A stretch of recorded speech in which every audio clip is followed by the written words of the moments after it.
मुझे आज भी वो ट्रेनिंग सेशन याद है।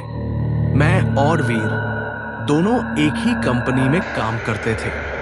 वैसे तो दफ्तर में सिर्फ हाय हेलो तक ही रिश्ता था, लेकिन जब कंपनी ने हमें जयपुर ट्रेनिंग के लिए भेजा और एक ही कमरे में ठहराया, तो मजबूरी में बातचीत शुरू हुई।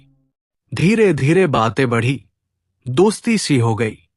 वीर बहुत शांत स्वभाव का था, थोड़ा रहस्यमयी भी। रात को जब मैं सोता था तो अक्सर मेरी चादर खुद ब खुद उतर जाती थी और अगली ही पल वो मुझे फिर ओढ़ा दी जाती। एक रात जब मैंने पूछा, तू सोता नहीं?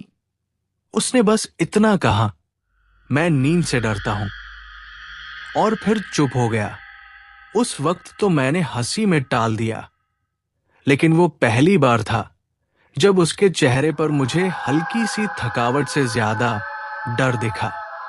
अगली रात उसने खुद ब खुद बात शुरू की। उसकी आवाज में कुछ था, कुछ ऐसा जो अंदर तक सरसराने लगा। भाई, ये सब तू पहली बार सुनेगा। शायद यकीन ना कर सके, लेकिन मैंने जो देखा है वो बस मैंने ही नहीं, मेरे पूरे परिवार ने देखा है। 2003 की बात है। मेरे छोटे भाई रघु को एक रात बहुत तेज बुखार आया। चीखने चिल्लाने लगा जैसे किसी ने उसे जलती आग में डाल दिया हो। माँ पापा सब डर गए। 4 लोग भी मिलकर उसे काबू नहीं कर पा रहे थे। डॉक्टर को बुलाने की बात हुई, लेकिन नानी ने रोक दिया। बोली, डॉक्टर नहीं, तंत्र है। और फिर उसे घर के पूजा वाले कमरे में बांध दिया गया। पूछने लगी, कौन है तू? उस वक्त रघु की आंखें सुर्ख लाल हो चुकी थी। और फिर उसने बोलना शुरू किया, लेकिन वो रघु की आवाज नहीं थी, वो एक औरत की आवाज थी। उसने कहा, मैं शाहडोल की हूं। तंत्रा, मुझे नींद से जगाया गया है। इस लड़के ने मेरी कब्र पर पेशाब किया था। अब मैं इसे नहीं छोड़ूंगी। और फिर इतनी जोर से चीखी कि खिड़की के कांच तक हिल गए। उसका शरीर हवा में 2 फीट ऊपर उठ गया। उसकी गर्दन पीछे को मुड़ गई, जैसे कोई अंदर से हड्डियों को मोड़ रहा हो। हमने रघु को कुर्सी से कसकर बांधा, लेकिन वो खुद को नोचता रहा, हंसता रहा, रोता रहा। एक बार तो उसकी जबान इतनी लंबी हो गई कि लग रहा था बाहर लटक कर फर्श से टकरा जाएगी। हमने डर के मारे गांव के बाबा को बुलाया। बाबा बोले, ये आत्मा मानेगी नहीं जब तक इसकी मांगे पूरी ना हो। और फिर उसने मांगे रखी। 1 काली मटकी, 4 नारियल, सिंदूर, चुनरी और सिंगार का पूरा सामान। हमने वो सब जुटाया और रघु के सामने रखा। वो थोड़ी देर शांत हुआ, लेकिन ये सिर्फ शुरुआत थी। हर 2-4 दिन में उसका दौरा शुरू हो जाता।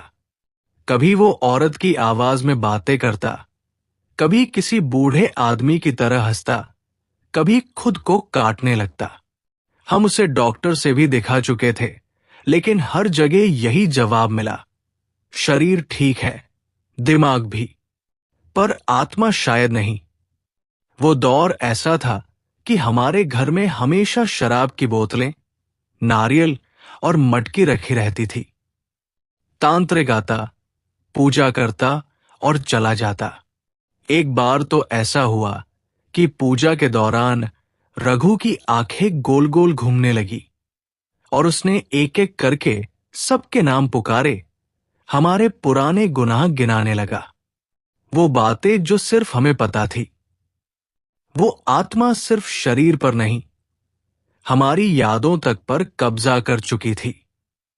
हमारी हालत खस्ता हो गई थी। सब कुछ कर चुके थे। फिर किसी ने कोलकाता के काली मंदिर जाने का सुझाव दिया।